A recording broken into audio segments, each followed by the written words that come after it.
আমরা সবাই ভাবি আরেকটু শিখি, আরেকটু ভালো সেট আপ হোক, আরেকটু পারফেক্ট হই, তারপর শুরু করব।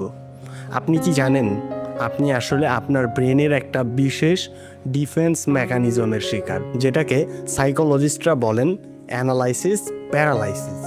অ্যানালাইসিস প্যারালাইসিস শুনতে কেমন অদ্ভুত লাগে, তাই না?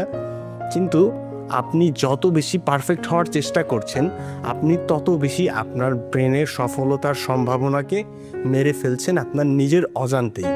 চলেন আজকের এই ব্যাপারটা আমরা একদম সায়েন্স, নিউরো সায়েন্স এবং অনেক ধরনের থিওরির সাথে রিয়েল লাইফ এক্সাম্পল দিয়ে ব্যাখ্যা করার চেষ্টা করি। ইতালীয় অর্থনীতিবিদ এবং সমাজবিজ্ঞানী উইলফ্রেডো প্যারাডো একটা থিওরি পাবলিশ করেন, যেটার নাম উনি নিজের নামে দেন প্যারাডো প্রিন্সিপাল 80-20 রুল। যেই রুলটা মোটামুটি প্রায় সকল সাকসেস ব্যক্তিরা তাদের লাইফে অ্যাপ্লাই করে। বহুল প্রচলিত এই থিওরি অনুযায়ী আপনার 20% কাজ থেকে 80% রেজাল্ট আসে। আপনি যখন 100% পারফেকশন খুঁজছেন, তখন বাকি 80% সময়ের বিনিময়ে জাস্ট আপনি 20% বাড়তি ভ্যালু যোগ করছেন, অর্থাৎ আপনি সময় নষ্ট করছেন। একটু ঝামেলা লাগতে পারে, আমি বুঝিয়ে বলছি। উনি এই থিওরিটা আবিষ্কার করেন যখন সে তার বাগানে নোটিস করেন যে 80% ফুল আসে তার বাগানের 20% ফুল গাছ থেকে, এবং সে নোটিস করে পুরো ইতালির 80% জমির মালিক মাত্র 20% মানুষ।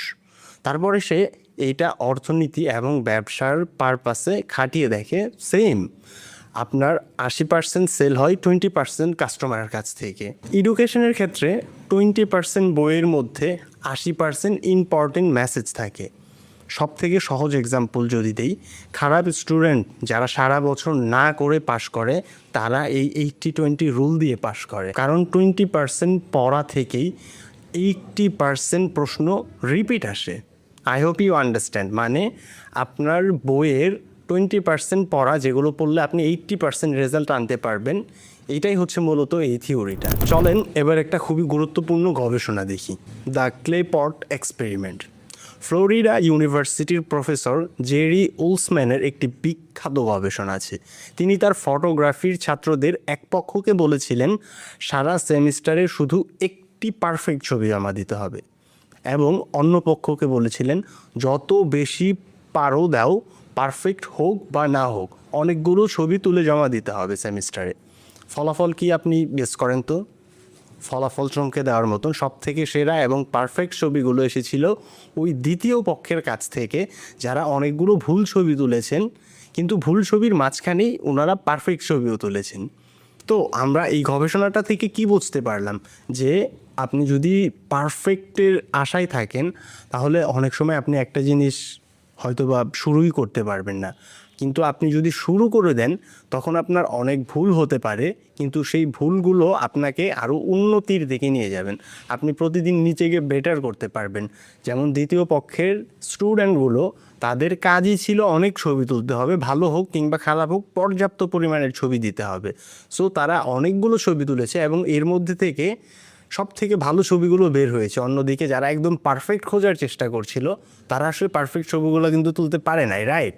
সো আপনি এরকম লাইফে অনেক সময় ভাবেন যে হয়তোবা আরও কয়েকদিন পরে শুরু করা উচিত, আমি আরেকটু হয়তোবা নিজেকে গুছিয়ে তারপরে শুরু করতে হবে। কিন্তু ব্যাপারটা কিন্তু এইটা আপনার ব্রেনের একটা মেকানিজম, আপনাকে সে থামিয়ে রাখতে চাই, আপনাকে এটা একটা অজুহাত দেয় যে তুমি আরও ভালো হও তারপরে শুরু করো। কিন্তু এটা ব্রেনের একটা ডিফেন্স, মানে ব্রেন নিজেকে ডিফেন্ড করে যাতে তার কোনো ধরনের কাজ না করতে হয়। I hope it's clear, right? So আমরা এখন নিউরো সায়েন্সের কিছু রেফারেন্স নিব। আমাদের ব্রেনের অ্যামিগডালা অংশটি ভয়ের সাথে জড়িত। আমরা যখন পারফেকশনের কথা ভাবি, তখন আসলে আমরা ভুল করার ভয় পাই। এই ভয় ডোপামিন রিলিজ কমিয়ে দেয় এবং আপনার ক্রিয়েটিভিটিকে ব্লক করে দেয়। মানুষ কেন এক স্কিল থেকে অন্য স্কিলে দৌড়াদৌড়ি করে জানেন? কারণ সে একটা স্কিল যখন শুরু করে, তখন সে সেটাতে পারফেক্ট হতে পারে না, এবং এই ইনফেরিটির জন্য সে মনে করে না, আমি হয়তো এই কাজে ভালো না, অন্য কোনো কাজ করি। সে বুঝতেই পারে না যে মাস্টারি বা দক্ষতা অর্জন করা এটা কোনো ডেস্টিনেশন না, এটা আল্লাহ প্রদত্ত না, এটা একটা প্রসেস। এটা যে কেউ চাইলে করতে পারে, নিজেকে কোনো একটা জিনিসের উপরে সে মাস্টার করতে পারবে। এইটা একটা জাস্ট প্রসেস, এটা সবাই করতে পারে, এটা গড গিফটেড কিছু না, রাইট? সো আমরা এটা ভাববো না যে কোনো একটা নির্দিষ্ট কাজ হয়তো বা এটা হয়তো বা আমার জন্য না, আমি করতে পারবো না। আমরা আসলে চাইলেই করতে পারি, যেটা ইচ্ছা সেটা করতে পারি এবং নিজেদেরকে আমাদের তৈরি করতে হবে ওইভাবে। আপনারা এই রিলেটেড আরও অনেক ধরনের ইনফরমেশন পাবেন। এইখানে আই বাটনে আমি একটা স্কিল লুপের ফাঁদ নামে ভিডিও তৈরি করেছি, ওইখানে আপনি একদম অনেকগুলো এক্সাম্পল দেখতে পারবেন। আমি যদি আপনাকে ছোট করে বলি, ধরেন যে অরিজিৎ সিং, সে একটা সময় যখন গান বাজনা শুরু করেছিল তখন তার গাওয়া মানুষজন পছন্দ করে নাই, সে কিন্তু সেখানে গিভ আপ করে নাই, সে তার নিজের গলাকে তৈরি করেছে এমনভাবে এখন সে হিউজ বড় একজন আর্টিস্ট। একটা সময় বাংলাদেশে ব্যান্ড মিউজিককে, রক মিউজিককে অপসংস্কৃতি বলা হতো। সেই জায়গা থেকে জ্যাম সাহেব বাচ্চু এখন কোন জায়গায় আছে? ওয়ারফেজের মতন একটা হেভি মেটাল ব্যান্ড, তারা 21 পদক পাচ্ছে, রাইট?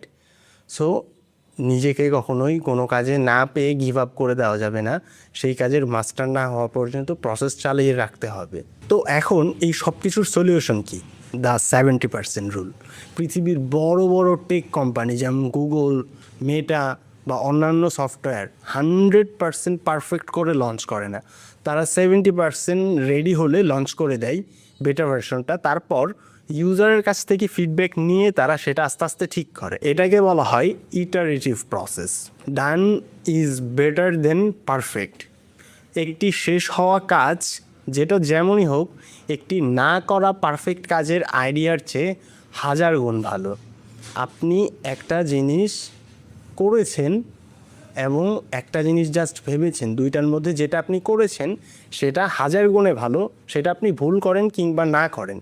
আপনি যদি ভুলও করেন, সেই ভুল থেকে আপনি শিখতে পারবেন এবং আপনি আরও পারফেক্টের দিকে এগোবেন। কিন্তু আপনি যদি শুধু ভাবেন যে আমি করব, কিন্তু আপনি যদি কাজটা না করেন, কোনো অ্যাকশন না নেন, তাহলে সেটার কোনো মূল্য নেই। কোয়ান্টিটি লিডস টু কোয়ালিটি, মানে আপনার কোয়ান্টিটি আপনাকে কোয়ালিটির দিকে নিয়ে যাবে। আপনি শুরু করে দিবেন এবং কোয়ান্টিটি দিতে থাকবেন, আপনি বেশি কাজ করতে থাকবেন। যখন আপনি একটার পর একটা কাজ করতে থাকবেন, তখন আপনার আস্তে আস্তে কোয়ালিটি বেটার হতে থাকবে। এরকম না যে আপনি যদি কোয়ালিটি ছাড়া ভিডিও আপলোড ধরেন শুরু করেন, তাহলে একটা সময় আপনি গিয়ে দেখবেন যে আপনার কিন্তু কোয়ালিটি ইমপ্রুভ হওয়া শুরু হয়েছে। মানে আপনি যত বেশি ভিডিও দিবেন, আপনার তত কোয়ালিটি আপলোড হতে থাকবে। আপনি বিজনেসের ক্ষেত্রে বলেন, আপনার লাইফের ক্ষেত্রে বলেন, যে কোনো দিক থেকে আপনি যখন কোয়ান্টিটিতে ফোকাস করবেন, আস্তে আস্তে কোয়ালিটি কিন্তু আপনার বেটার হবে।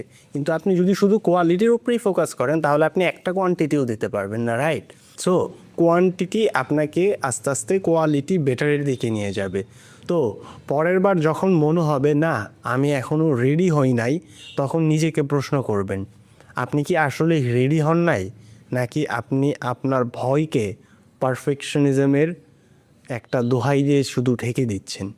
মনে রাখবেন, পৃথিবীতে কেউ সব কিছু শিখে আসে না, পারফেক্ট হয়ে আসে না। আমাদের নিজেদেরকে সেভাবে গড়ে নিতে হয়, আমাদের নিজেদেরকে পারফেক্ট করে তৈরি করতে হয়। I hope this video will make you minimum 1% better